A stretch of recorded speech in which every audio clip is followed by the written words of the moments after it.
Hello everyone, আজকে আমরা যে টপিক নিয়ে ডিসকাস করব তার নাম হচ্ছে priority scheduling. So priority scheduling দুইভাবে করা যায়, একটা নন প্রিএমটিভ, একটা প্রিএমটিভ। সো নন প্রিএমটিভের জন্য আমরা একটা এক্সাম্পল দেখে নেই। প্রায়োরিটি শিডিউলিংয়ের জন্য আমাদের অবশ্যই প্রায়োরিটি নামে একটা কলাম দেওয়া থাকবে, অ্যান্ড প্রায়োরিটি কলামটার জন্য একটা কন্ডিশন কোয়েশ্চেনের মধ্যে দেওয়া থাকবে। ফর এক্সাম্পল, আমি এখন যে কন্ডিশন নিয়ে কাজ করছি সেটা হচ্ছে lesser the number higher the priority. lesser the number higher the priority. For example, এখানে সবচেয়ে বেশি প্রায়োরিটি কার? সবচেয়ে বেশি হচ্ছে 1 এর প্রায়োরিটি, কারণ সবচেয়ে কম হচ্ছে 1 এর প্রায়োরিটি সবচেয়ে বেশি, দেন 2, দেন 3, 4 and 7। আমাদের কোশ্চেনে বলতে পারে higher the number higher the priority. So এখানে দুইটা কেস হতে পারে, একটা lesser the number higher the priority and higher the number lesser the priority. So আমি এই কন্ডিশনের জন্য যদি করি, তো এই জিনিসটা কীভাবে করতে হবে? আমরা দেখবো যে প্রসেস ইনিশিয়ালি কোনটা অ্যারাইভ করছে সিপিইউতে। আমাদের প্রসেস 2 ইনিশিয়ালি অ্যারাইভ করছে। সো আমরা প্রসেস 2কে ক্যান চ্যাটের মধ্যে ইনসার্ট করতেছি। প্রসেস 2 0 সেকেন্ডে প্রসেস 2 অ্যারাইভ করছে। যেহেতু এটা নন প্রিএমটিভ হচ্ছে, একটা প্রসেস যখন অ্যারাইভ করবে সিপিইউতে এক্সিকিউশনের জন্য, তখন পুরো প্রসেসটাই এক্সিকিউট হবে, দেন আরেকটা প্রসেসে সে মুভ করবে। সো এখানে প্রসেস 2 আমাদের অ্যারাইভ করছে, প্রসেস 2 আমাদের বার্স্ট টাইম কত? 5। সো প্রসেস 2 আমাদের 0 থেকে 5 পর্যন্ত এক্সিকিউট হলো, প্রসেস 2 এর কাজ শেষ। আমরা দেখতে পাচ্ছি 5 নম্বর সেকেন্ডে প্রসেস 1 প্রসেস 3 অ্যারাইভ করে ফেলছে। আমরা এখন প্রসেস 1 আর প্রসেস 3 এর মধ্যে কোনটাকে আমরা গ্যান্ট চার্টের মধ্যে ইনসার্ট করব। আমরা দেখতে পাচ্ছি প্রায়োরিটি আমাদের এখানে 3 দেওয়া আছে প্রসেস 1 এর জন্য, অ্যান্ড প্রসেস 3 এর জন্য প্রায়োরিটি দেওয়া আছে 4। সো আমাদের প্রায়োরিটি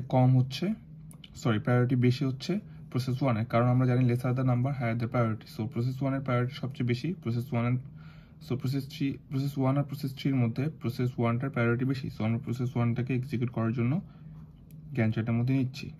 প্রসেস 1টা কতক্ষণ রান করবে? প্রসেস 1টা 6 সেকেন্ড পর্যন্ত রান করবে। সো 5 থেকে 6 মিনস 11 সেকেন্ড পর্যন্ত প্রসেস 1টা এক্সিকিউট হলো।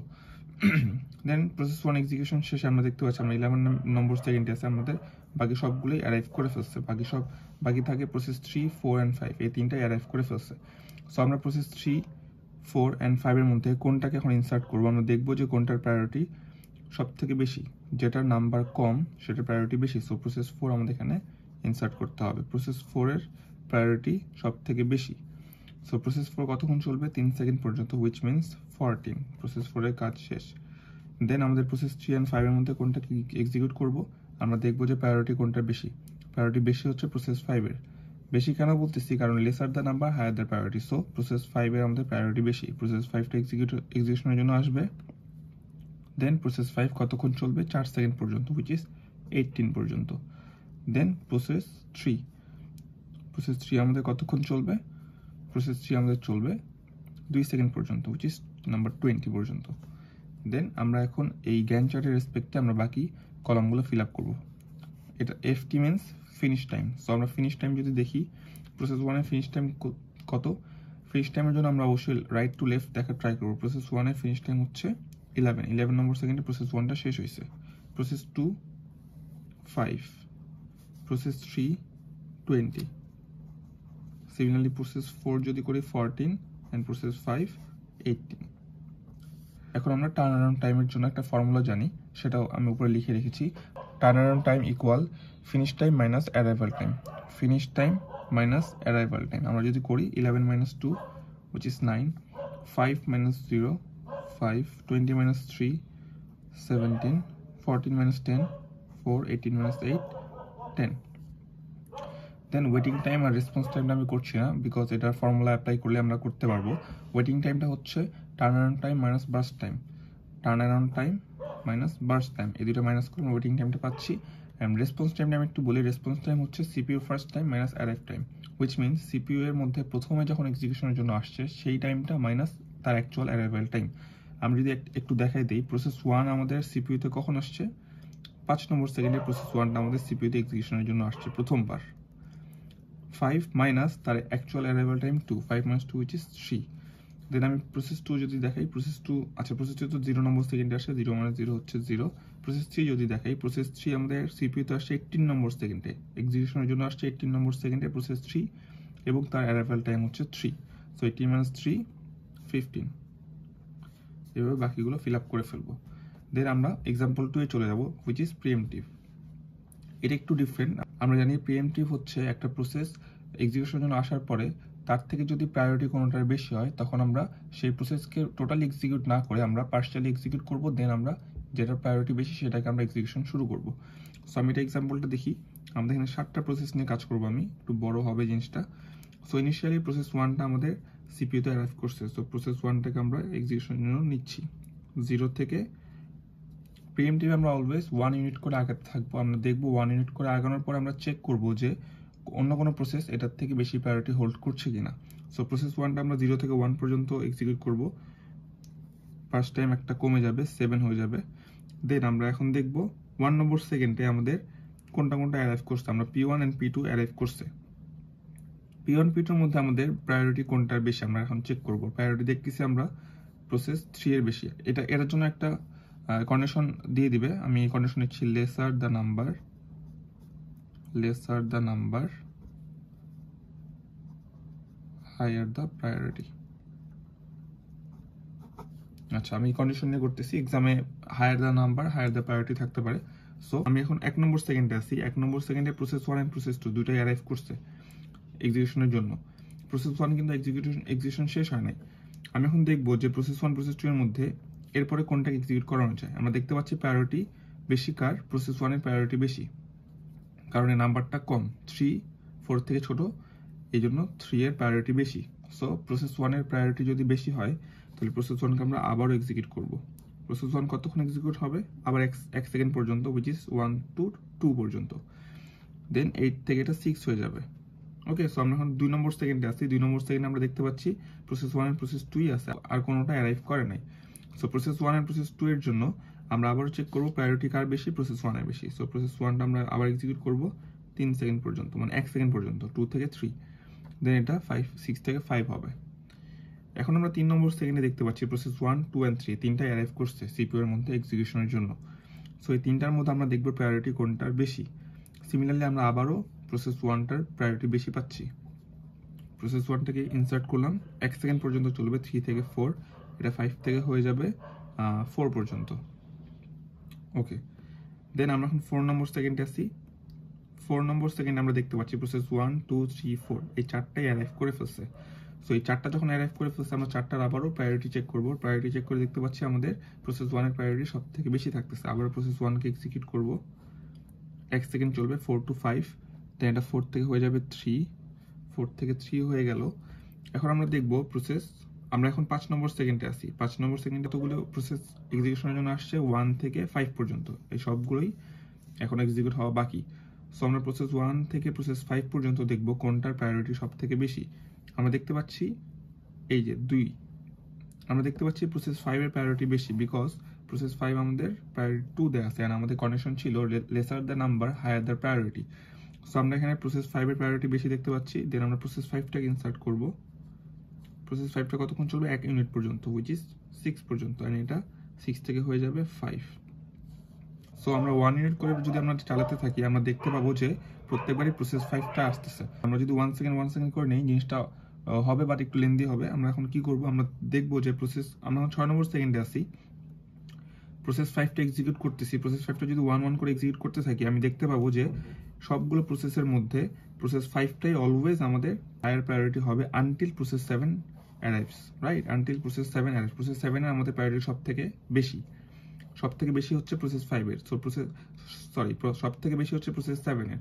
সো প্রসেস 7 অ্যারাইভ হওয়ার আগ পর্যন্ত আমাদের প্রসেস 5টাই higher priority, right? So process 5টা চলবে 10 সেকেন্ড পর্যন্ত, 10 নম্বর সেকেন্ড পর্যন্ত চলবে, which is প্রসেস 5টা আমাদের এখন 6 থেকে 10 পর্যন্ত চলবে, আরো 4 বার চলবে। সো আরো 4 বার চলার পর এটা 1 হয়ে গেল। দেন আমরা এখন 10 নম্বর সেকেন্ডে আছি। 10 নম্বর সেকেন্ডে প্রসেস 7টা আছে, মানে সবগুলো প্রসেসই আমাদের অ্যারাইভ করে ফেলছে। সবগুলো প্রসেস যখন অ্যারাইভ করে ফেলবে তখন আমরা আর 1 ইউনিট করে এক্সিকিউট করবো না, তখন আমরা পুরোটা এক্সিকিউট করে দেবো। এটা আমরা আগেই করে আসছিলাম। সো প্রসেস 10 নম্বর সেকেন্ডে প্রসেস 7টা অ্যারাইভ করছে। প্রসেস 7টা ইনসার্ট করতেছি কেন? কারণ প্রসেস 7 এর প্রায়োরিটি সব থেকে হাই। প্রসেস 7টা চলো 1 সেকেন্ড পর্যন্ত, 1 থেকে 0 হয়ে গেল, এটা 10 থেকে 11 হলো। প্রসেস 7 এর কাজ আমাদের কমপ্লিট। ওকে, সো আমাদের প্রসেস 1 থেকে প্রসেস 6 পর্যন্ত এখন আছে। সো প্রসেস 1 থেকে প্রসেস 6 এর মধ্যে আমরা দেখতে পাচ্ছি সব থেকে বেশি প্রায়োরিটি হচ্ছে প্রসেস 5 এর, রাইট? প্রসেস 5 এর প্রায়োরিটি সব থেকে বেশি। সো প্রসেস 5টা এখন এক্সিকিউট হবে, কতক্ষণ চলবে? আর বাকি আছে 1 সেকেন্ড চলা পর্যন্ত। সো 1 থেকে 0 হয়ে গেল, প্রসেস 5 এর কাজ শেষ। আমি এখানে 11 থেকে 12 পর্যন্ত চালাবো। ওকে, আমাদের বাকি থাকে প্রসেস 1 2 3 4 and 6। সো এগুলোর মধ্যে আমি দেখতে পাচ্ছি সব থেকে হায়ার প্রায়োরিটি হচ্ছে প্রসেস 1 এর, রাইট? প্রসেস 1 হচ্ছে 3, সব থেকে হায়ার প্রায়োরিটি প্রসেস 1 এর। প্রসেস 1টা কতক্ষণ এক্সিকিউট হবে? বাকি ছিল আর 3 সেকেন্ড, রাইট? 3 সেকেন্ড। আমি আবারও বলতেছি, যখন সবগুলো প্রসেস অ্যারাইভ করে ফেলবে তখন আমরা 1 ইউনিট করে আর আগাবো না, তখন আমরা যতটুকু বাকি আছে ততটুকুই এক্সিকিউট করে ফেলবো। ওকে, সো প্রসেস 1টা এক্সিকিউট করবে 3 সেকেন্ড পর্যন্ত, 12 থেকে 15 হয়ে গেল, দেন প্রসেস 1 এর এক্সিকিউশন কমপ্লিট। দেন আমরা দেখবো যে প্রসেস 2 3 4 and 6 এগুলো আমাদের বাকি আছে। সো প্রসেস 2 3 4 6 এর মধ্যে আমরা দেখতে পাচ্ছি প্রসেস 2 and 3 এর প্রায়োরিটি সেম। যখন আমরা প্রায়োরিটি সেম দেখবো তখন আমরা FCFS অ্যাপ্লাই করব। প্রায়োরিটি সেম দেখলে FCFS, which means যেটা আগে আসছে সেটা আগে এক্সিকিউট করব। প্রসেস 2 আমাদের দেখতে পাচ্ছি আগে অ্যারাইভ করছে, সো প্রসেস 2টাকে এক্সিকিউট করতেছি। প্রসেস 2 কতক্ষণ চলবে? প্রসেস 2 চলবে 2 সেকেন্ড পর্যন্ত, 2 থেকে 0 করে দিব। Process 2 execution complete, 2 second means 17 পর্যন্ত যাবে। ওকে, দেন প্রসেস 3 4 and 6 আমাদের বাকি আছে। প্রসেস 3 এই তিনটার মধ্যে প্রসেস 3 প্রসেস 4 and প্রসেস 6 তিনটার মধ্যে দেখতে পাচ্ছি প্রায়োরিটি কার বেশি? প্রসেস 3 এর বেশি। সো প্রসেস 3টাকে এক্সিকিউশনের জন্য নিচ্ছি। প্রসেস 3 চলবে 4 সেকেন্ড পর্যন্ত, রাইট? 4 সেকেন্ড পর্যন্ত চলবে, সো 17 থেকে 21। দেন প্রসেস 4 and প্রসেস 6 5 and 6 এর মধ্যে হায়ার প্রায়োরিটি হচ্ছে 5, সো প্রসেস 4টা এক্সিকিউশনের জন্য আসবে। প্রসেস 4 কতক্ষণ চলবে? প্রসেস 4 চলবে 1 সেকেন্ড পর্যন্ত, 1 সেকেন্ড মিন্স 21 থেকে 22। দেন লাস্টলি প্রসেস 6 এক্সিকিউশনের জন্য আসবে। প্রসেস 6 চলবে 5 সেকেন্ড পর্যন্ত, 22 থেকে 27। আই হোপ এই গ্যান্ট চার্টটা বোঝা গেছে। এই গ্যান্ট চার্টের রেসপেক্টে এখন আমরা এই বাকি কলামগুলো ফিল আপ করবো। ওকে, সো ফিনিশ টাইম যদি দেখি, ফিনিশ টাইমের জন্য আমরা রাইট টু লেফট দেখার ট্রাই করবো। সো রাইট টু লেফট যদি দেখি, প্রসেস 1 আমরা দেখবো এই যেখানে প্রসেস 1 এর ফিনিশ টাইম হচ্ছে 15, সো এখানে 15 হবে। দেন প্রসেস 2 এখানে প্রসেস 2 এর finish time 17, process 3 21, process 4 22, process 5 12, process 6 27, and lastly process 7 11। ওকে, যদি ফিনিশ টাইম হয়ে থাকে, আমি বাকিগুলো করছি না, বাকিগুলো ইজি ফর্মুলা দিয়ে আমরা করতে পারবো। Turn around time equal finish time minus arrival time, and waiting time is equal turnaround time minus burst time. Lastly, response time এর ফর্মুলা কি? রেসপন্স টাইম হচ্ছে CPU first time minus arrival time. CPU first time means, আমরা এটা একটু করে দেখি। Process 1টা CPU তে কখন আসছে? 0 সেকেন্ডে আসছে, সো 0 minus 0 0। প্রসেস 2 এর জন্য দেখি, প্রসেস 2 আমাদের CPU তে কখন আসছে? প্রসেস 2 আমরা দেখতে পাচ্ছি CPU তে ফার্স্ট আসছে হচ্ছে 15 নম্বর সেকেন্ডে, 15 নম্বর সেকেন্ডে প্রসেস 2টা CPU তে প্রথম আসছে, so 15 minus 1 which is 14। Then process 3 আমরা দেখতে পাচ্ছি 17 নম্বর সেকেন্ডে CPU এর মধ্যে আসছে 17 minus 3 which is 14 I guess। So process 4 এর জন্য দেখি, প্রসেস 4 আমরা কখন আসছে CPU তে প্রথম? 21 নম্বর সেকেন্ডে প্রসেস 4টা অ্যারাইভ করছে CPU তে, এন্ড এটা অ্যাকচুয়াল অ্যারাইভাল টাইম হচ্ছে 4, সো 21 minus 4 17।